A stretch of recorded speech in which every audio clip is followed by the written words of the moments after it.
Let's take a look at working with layers inside of Lightwave. What I have open right now is just a basic little character, and we're going to mainly focus in this area. Right here, we've got our object drop-down list, and as you can see, we've got 3 objects open. Lightwave allows me to have multiple objects open at the same time, and right now, I'm going to work with the Anime Layers object. Right over here, we have our bank toggles. We're in bank 1. We've basically got 10 layers to work with per bank, but if I hop over to bank 2, we've got another set of 10, and 3, 4, 5. We can have as many banks of 10 as we want.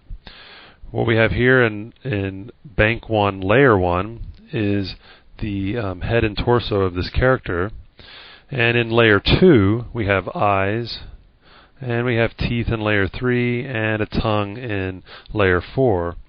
Now, the little tick mark up here, that shows that something actually exists in the layer.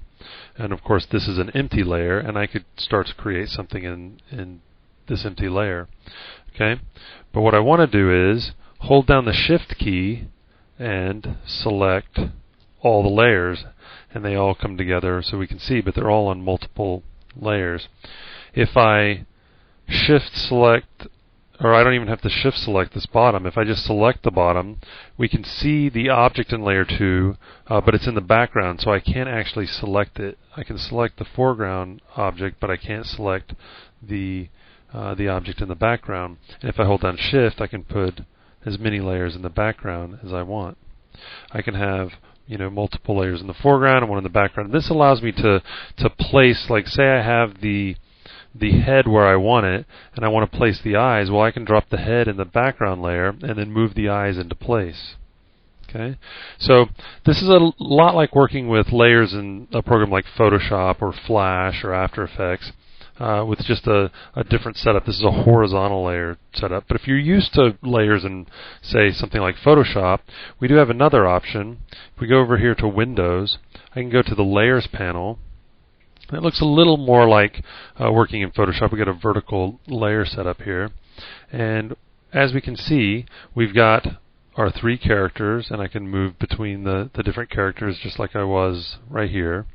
And we've got F and B, foreground and background. So I can select multiple foreground, or maybe I want to put the teeth in the background. So I can do the same thing that I was doing here, just in this panel. It also displays the name. I can name each layer. So right here I've got main body. If I double click, I can just change the name, typing in this field. I can also parent one layer to another by choosing from this drop-down list, or I could say I want the eyes to be parented to the main body, and now they're parented. Okay? So let me go ahead and put those in the foreground again. So there's our naming, and our parenting can take place here. We've got, of course, the number column here, and every layer gets a number, 1, 2, 3, 4, just like we were talking about up here. And I can view all the layers. As you can see in these 2 objects, there's just something in layer 1, and I didn't even name the layers. There was no need. It was all in one layer. I've got this little eyeball icon here, and we've got a black dot in the layers, but if I unhide it, it doesn't stop showing the object in the viewport. What this does is, if you turn off the visibility, that means that when you send this object over to layout, the object won't be sent, that layer won't be sent over. So that's good storage area if you want to have your objects that you use as cookie cutters with booleans. You can use that to to save that, but not use it in a scene when you go to animate. We also can go from list view, which just puts everything in a list, but if we go to hierarchy, you can see that since we parented the eyes to the main body, we have the hierarchy set up. Now, one last comment on the object drop-down list, and you can see it here in the layers panel. You get this asterisk that appears after the name of the object. That's because we've started working with it and we've made some changes. So it lets us know that, well, these objects don't need to be saved because nothing has changed. But with this little asterisk, it lets us know that we should probably save this if we want any changes that we've made to it so far.